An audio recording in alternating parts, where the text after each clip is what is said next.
શું મિત્રો તમે ક્યારેય લીલી મેથીની ભાજી અને મગદાળનું શાક ખાધું છે? જો મિત્રો તમે ક્યારેય આ શાક બનાવ્યું નથી કે નથી ખાધું તો આ વિડીયો તમારા માટે જ છે. તો મિત્રો વિડીયોને અંત સુધી જરૂરથી જોશો અને જો હજુ સુધી તમે મારી ચેનલને સબસ્ક્રાઈબ નથી કરી તો મારી ચેનલને જરૂરથી સબસ્ક્રાઈબ કરજો અને મારા વિડીયોને તમારા ફેમિલી ફ્રેન્ડ્સમાં શેર કરવાનું ભૂલતા નહીં. તો મિત્રો જય સ્વામિનારાયણ, કેમ છો? સ્વાગત છે તમારું મારી યુટ્યુબ ચેનલ અને મારા કિચનમાં. તો મિત્રો આ શાકને આપણે સ્પેશિયલ મસાલા સાથે બનાવવાના છીએ, તો વિડીયોને અંત સુધી જરૂરથી જોશો. મિત્રો તમે જોઈ શકો છો કે મેં શાક બનાવવા માટે આવી રીતે લીલી મેથીની ભાજી લઈ લીધેલી છે. તો તમે જોઈ શકો છો કે એકદમ સરસ એવી લીલી મેથીની ભાજી છે. અત્યારે શિયાળાની સિઝન ચાલી રહી છે તો બજારમાં પણ ભરપૂર માત્રામાં લીલી મેથી આવતી હોય છે. તો અત્યારે આ મેથીને જરૂરથી ખાવી જોઈએ. મેથીના ફાયદાઓ પણ ઘણા બધા છે, તો આ લીલી મેથીને અત્યારે શિયાળાની સિઝનમાં ખાવી જ જોઈએ. તો હવે આ મેથીમાંથી આપણે આવી રીતે પાનને તોડી લેશું અથવા તો કૂણા પાન તોડી લેશું, અથવા તો તમે તેની દાંડી કૂણી હોય તો તેને પણ તોડી શકો છો. તો મેં આવી રીતે કૂણી દાંડીઓ છે તો મેં દાંડી સાથે જ આ લીલી મેથીના પાનને આવી રીતે લઈ લીધેલા છે. તમે જે રીતે વિડીયોમાં જોઈ રહ્યા છો તેવી રીતે લઈ શકો છો, અથવા તો તમે ખાલી મેથીના પાન પણ લઈ શકો છો. મેં આવી રીતે દાંડી કૂણી છે તો મેં દાંડી સાથે જ પાનને તોડી લીધેલા છે.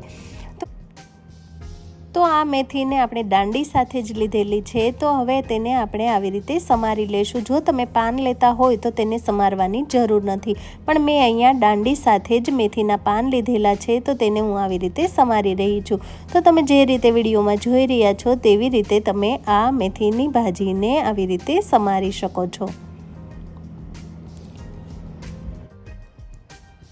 તો હવે તમે જોઈ શકો છો કે મેં બધા જ મેથીના પાન અને દાંડીને આવી રીતે સમારીને તૈયાર કરી લીધેલી છે. અને આ મેથીના પાનને મેં આવી રીતે પાણીથી ધોઈને સાફ કરી લીધેલા છે. તો હવે તેનું જ્યાં સુધી પાણી નીતરે ત્યાં સુધી આપણે તે પાણીને નીતરવા દેશું અને આપણે શાકમાં નાખવા માટેનો સ્પેશિયલ મસાલો બનાવી લેશું. તો મસાલો બનાવવા માટે આપણે એક પેન લઈ લેશું અને તેમાં આપણે 1.5 ચમચી જેટલા આખા ધાણા ઉમેરીશું અને એમાં આપણે હવે 1 ચમચી જેટલું આખું જીરું ઉમેરીશું અને 1 મુઠ્ઠી જેટલા આપણે શીંગના દાણા ઉમેરી દઈશું અને હવે આપણે તેમાં 1 ચમચી જેટલા તલ ઉમેરી દઈશું અને 1 ચમચી જેટલું આપણે તેમાં સૂકા ટોપરાનું છીણ ઉમેરી દઈશું અને ગેસની ફ્લેમને ઓન કરી દઈશું અને ગેસની ફ્લેમને આપણે એકદમ સ્લો રાખીશું અને સ્લો ફ્લેમ પર જ આપણે આ બધા મસાલાને શેકીશું. તો આવી રીતે આપણે સ્પૂનની અથવા તો સ્પેચ્યુલાની મદદથી હલાવતા જઈશું અને સરસ એવા બધા જ મસાલાને રોસ્ટ કરી લેશું. મસાલાનો કલર ચેન્જ થાય એટલે ગેસની ફ્લેમને આપણે બંધ કરી દઈશું અને આવી રીતે એક ડીશમાં આપણે તેને કાઢી લેશું અને આ મસાલાને આપણે ઠંડો થવા દઈશું. તો જ્યાં સુધી આપણો મસાલો ઠંડો થાય છે ત્યાં સુધી આપણે આવી રીતે એક ટમેટું લઈ લેશું અને આ ટમેટું તમે જોઈ શકો છો કે મેં દેશી ટમેટાનો યુઝ કરેલો છે. તો દેશી ટમેટાનો યુઝ કરીશું તો આપણા શાકનો સ્વાદ વધારે વધી જશે અને ખાટું મીઠું આપણું શાક બનીને તૈયાર થશે. તો આ ટમેટાને આપણે આવી રીતે ઝીણા ઝીણા ટુકડામાં સમારી લેશું.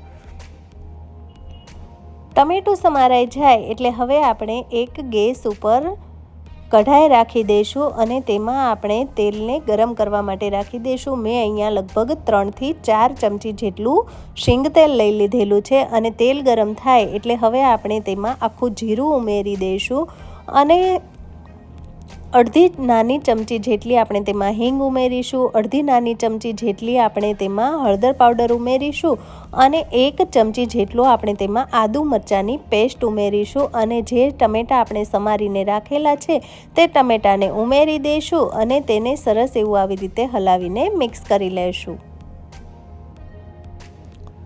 જો તમે ડુંગળી ઉમેરવા માંગતા હોય તો પહેલાં ડુંગળીનો વઘાર કરવાનો, ડુંગળીનો કલર ચેન્જ થાય પછી જ તેમાં ટામેટું ઉમેરવાનું. પણ હું ડુંગળી નથી ઉમેરી રહી તો મેં અહીંયા પહેલાં જ ટમેટાને ઉમેરી દીધેલું છે. તો હવે આપણે તેમાં સ્વાદ પ્રમાણે મીઠું ઉમેરીશું. 1 થી 1.5 નાની ચમચી જેટલી આપણે તેમાં ધાણા જીરું પાવડર ઉમેરીશું. 1 ચમચી જેટલું આપણે તેમાં કાશ્મીરી લાલ મરચું પાવડર ઉમેરીશું અને અડધી નાની ચમચી જેટલું આપણે તેમાં તીખું લાલ મરચું પાવડર ઉમેરીશું અને બધા જ મસાલાને સ્પેચ્યુલાની મદદથી હલાવીને મિક્સ કરી લેશું.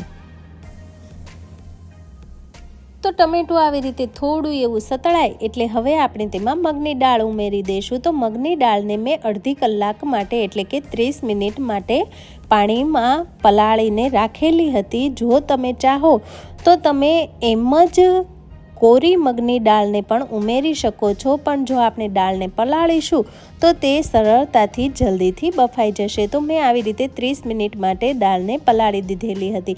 તો હવે આ દાળને આપણે ટમેટામાં ઉમેરી દઈશું અને તેને પણ હલાવીને સરસ એવું મિક્સ કરી લેશું. મેં અહીંયા ફોતરા વગરની જ મગની દાળ લીધેલી છે. આપણે ફોતરાવાળી મગની દાળનો યુઝ અહીંયા નથી કરવાનો. અને આ મગની દાળ મેં 1.5 વાટકી જેટલી લીધેલી છે અને સામે મેં 300 ગ્રામ જેટલી મેથીની ભાજી લીધેલી છે. તમે વધારે કે ઓછું જેટલું બનાવવા માંગતા હોય તે રીતે ક્વોન્ટિટી સેટ કરી શકો છો. અને હવે આપણે તેમાં અડધો ગ્લાસ જેટલું પાણી ઉમેરી દઈશું અને મગની દાળને ફરી પાછી હલાવીને મિક્સ કરી લેશું. તો હવે આપણે ઢાંકણ ઢાંકીને મગની દાળને 5 થી 7 મિનિટ સુધી થવા દેશું. તો જ્યાં સુધી આપણી મગની દાળ થાય છે ત્યાં સુધી આપણે જે મસાલાને રોસ્ટ કરીને રાખેલા છે તે મસાલાને આપણે મિક્સરના જારમાં ઉમેરી દઈશું. અને આ બધા મસાલાને આપણે મિક્સરમાં આવી રીતે વાટી લેશું. તો તમે જોઈ શકો છો કે મેં મસાલાને આવી રીતે મિક્સરમાં વાટી લીધેલો છે અને આવી રીતે થોડો દરદરો જ રાખેલો છે. તો આપણો મસાલો વટાઈ ગયો છે. તો હવે આપણે આ બાજુ ઢાંકણ ખોલીને જોઈ લેશું અને મગની દાળને આપણે ફરી પાછી આવી રીતે હલાવીને મિક્સ કરી લેશું.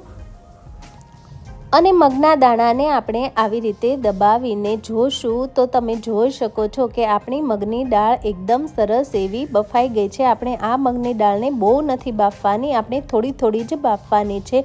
તો હવે આ સ્ટેજ પર આપણે જે મેથીની ભાજીને સમારીને રાખેલી હતી તે મેથીની ભાજીને આપણે આ મગની દાળમાં ઉમેરી દઈશું. અને જે મસાલાને આપણે મિક્સરમાં વાટીને તૈયાર કરેલો હતો તે મસાલો પણ બધો જ આપણે આ મેથીની ભાજી ઉપર આવી રીતે છાંટી દઈશું.